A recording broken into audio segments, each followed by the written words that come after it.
Hi, everyone. This is Kevin Hodgson.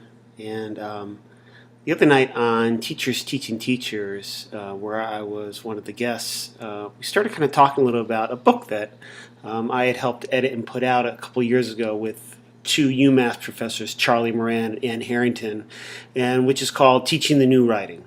The subtitle there is Technology, Change, and Assessment in the 21st Century Classroom. And one of the questions that I posed as an editor of this book and also as a writer in here was whether the book still holds up. So this book was published in 2009, and Ann, Charlie, and I started envisioning and working around the ideas in the book in 2008 or so. And just so you know, the book is a collection of essays and chapters from teachers from early elementary grades all the way up to the university, looking at the way that writing might be changing in their classroom with the idea of technology. And so I've been trying to reevaluate and think about this book a little bit, and I know this is a little self-serving since I'm one of the editors and writers of the book, but I guess I'm really just been curious about whether the ideas in this book still are relevant 3 years later after we published it. And if you just think about 3 years, that's a lifetime, maybe 3 lifetimes in the age of technology and education and where writing is now compared to where it was and where it's going as well. So in thinking of the book, I spent some time kind of going through it again, looking at chapters, remembering some of the discussions we had, and thinking about how the book might still be situated in what we're doing in the classrooms now. And so a couple things come up for me anyways. I looked at it. First of all, not all the chapters hold up. I guess I won't call out the chapters that I think really don't hold water as much as they used to. But the ones that do are ones like Gled Bledsoe wrote about collaborative writing in the classroom, which I think is still really relevant. I think Paul Allison's chapter around blogging in the high school classroom and it is fascinating, particularly thinking of all the work that he's done recently around youth voices, which is kind of where that blogging migrated into, which is social networking.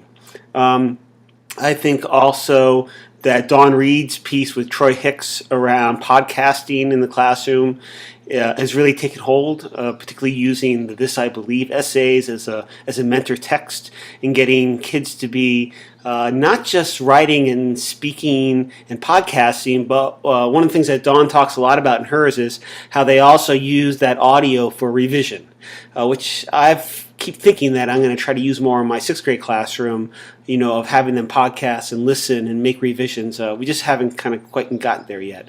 So I think that's still very relevant.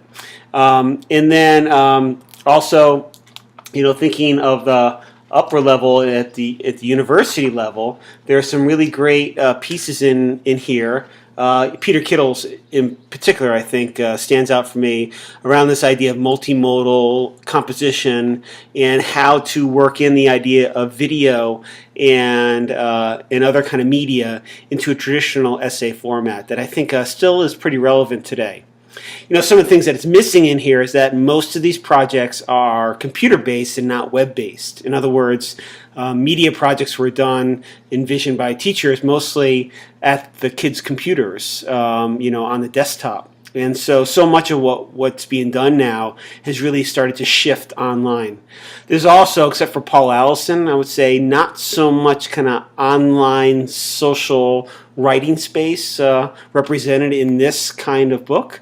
Glenn's piece about collaborative writing is about classroom collaborative writing and not online collaborative writing. So really place-based as opposed to online-based. So I think that if we were going to redo this book, that theme would probably emerge in a way that did not emerge in this initial piece. Also thinking about one of the things that we tried to do with this book was situate these teachers and their projects and their students in the era of standardized testing.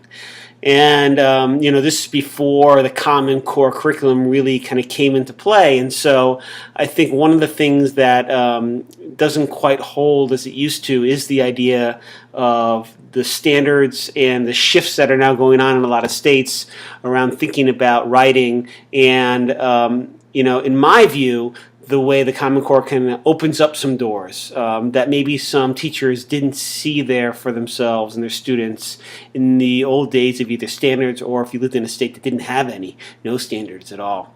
So it's kind of fascinating, and it would be interesting to kind of resituate some of the projects that these teachers are doing related to those expectations now around the kind of writing and reading and production that are going to be expected of our students if you're one of those states like I am that has adopted the Common Core as its curriculum, or at least curriculum guide, I should say. It's not really a curriculum. So that would be kind of interesting. So I think overall that our book still stands the test of time. I think that there are points in it that seem a little dated to me as I look at it. It might be not quite so relevant as it used to be, but overall I think that there are chapters in here that still hold up and have a lot of value for you as a teacher, and also for me just as a reflective practitioner of thinking about what it means to teach in this age of technology where our definitions of writing seem to be shifting. Thanks for listening.